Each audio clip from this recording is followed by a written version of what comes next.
Hello, this is Eileen Stepanian, the public health nurse for the town of Merrimack, back again. I'm probably ought to clarify that sometimes you know me as Charlotte Stepanian, but we are both one and the same. I'm here today to talk to you about and bring you up to speed now that we have spring upon us and people are going to be out doing their yard work, that there's a little critter outside in your yard that may be of interest for you to do your utmost to try to avoid. It's called a tick. The most frequently reported disease that we have in Merrimack, unfortunately, is Lyme disease. And it does not matter what your age is or your gender, but you are very likely and very susceptible to be contracting Lyme disease. It is one of those things that you don't ever want to get, and it will be with you for the rest of your life. The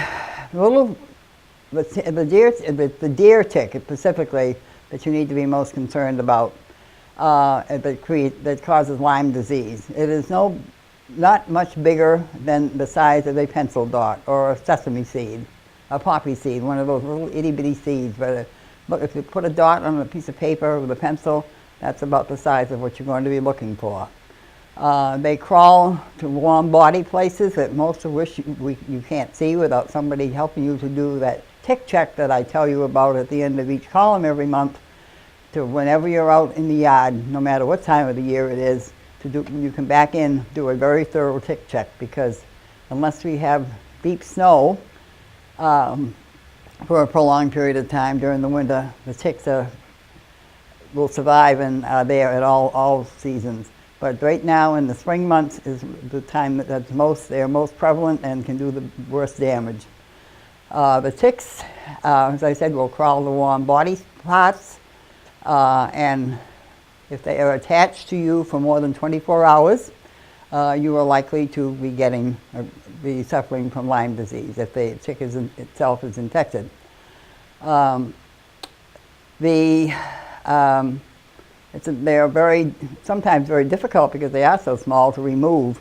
But there are tools that are on the market, they're very small things that get under the head of the tick and lifts it out intact so that you aren't leaving any remains of the tick in your body to cause further infection. You will go straight down at it, engage the head if you're using a pair of tweezers, and pull straight up to get it all out. The symptoms of Lyme disease that people are most frequently aware of is that bullseye red rash. However, less than 50% of people that are infected with Lyme disease actually get that rash. So it really is not a real strong indicator. The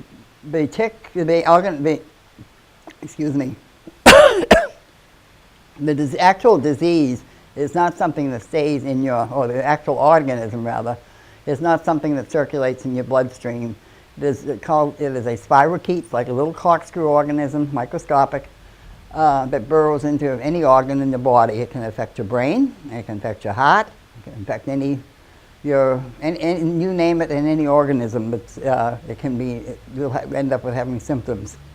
The most common symptom will occur probably about 4 to 6 weeks after you may have been bitten and didn't realize it.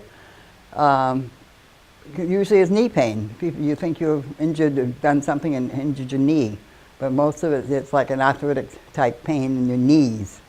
There